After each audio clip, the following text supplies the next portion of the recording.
you doing, good people? This is the 8-Bit Animal, and today we're going to talk about a title that was developed by Interplay.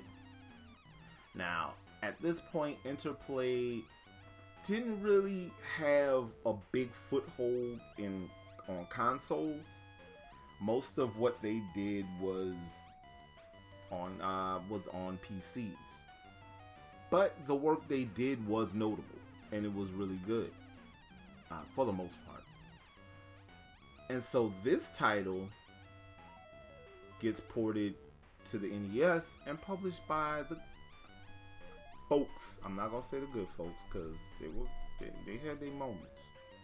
The folks at Activision. And what we were given is actually a pretty interesting title that's gotten a really, really bad rap by people who I think just kind of get their kicks on yelling about video games being bad when they're not necessarily bad games. Today, we're going to take a quick look at the Adventures of Rad Gravity.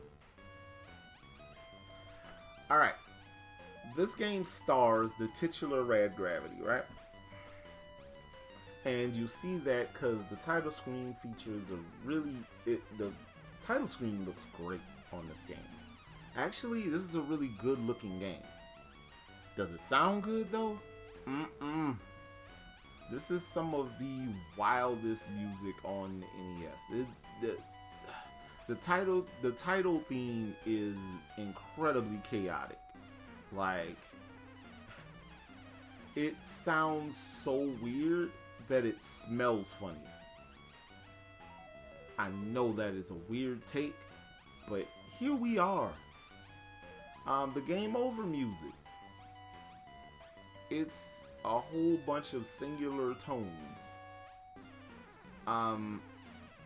You play as Rad though, and the object of the game is to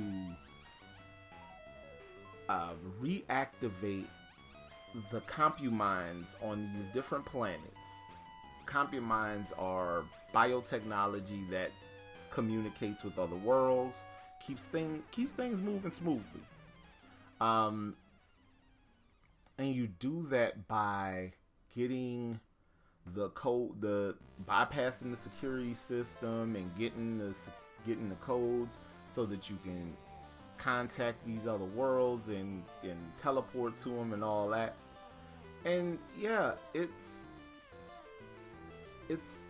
a lot of really seemingly cliche sci-fi story, but that's okay. This is a pretty serviceable game. Actually a okay game. It's not awful. And a lot of people have yelled for years about how bad this game is. And it's not. It does well enough. Are there some things in the game that could be better? Yeah, sure. For one, the sound direction is a huge problem, to the point of almost distraction. But the control is decent enough. Rad is kind of slippery when he stops walking. He might move just a second once you take your hand off of the controller. And yeah, it's like I said, it's an okay enough video game.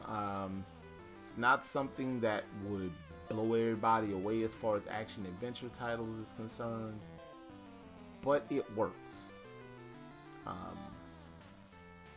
A few things could have been tweaked. They tightened up the controls a little bit. For God's sakes, figure out that soundtrack.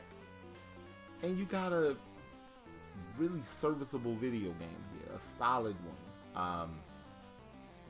Some of the sprite work in this game is fantastic. Some of the level layouts, they're weird, but they work. It's a lot of variety here. Rad Gravity is not a bad video game. It just got a bad rap, like I said.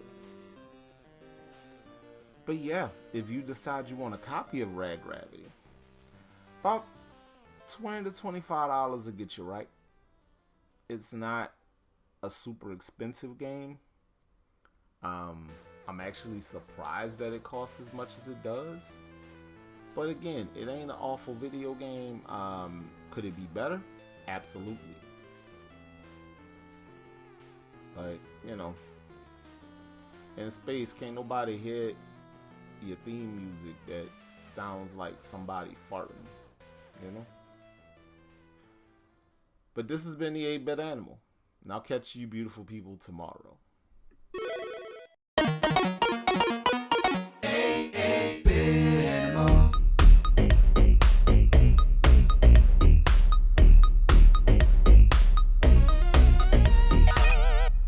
Tomorrow. Alright, man. Somebody explain to me how Pac-Man got brought to the States. Miss Pac-Man got localized in the States. Galaga got localized in the States. This game's sequel got localized in the States, but it didn't. Help me understand how Mr. Driller Daddy got done like this.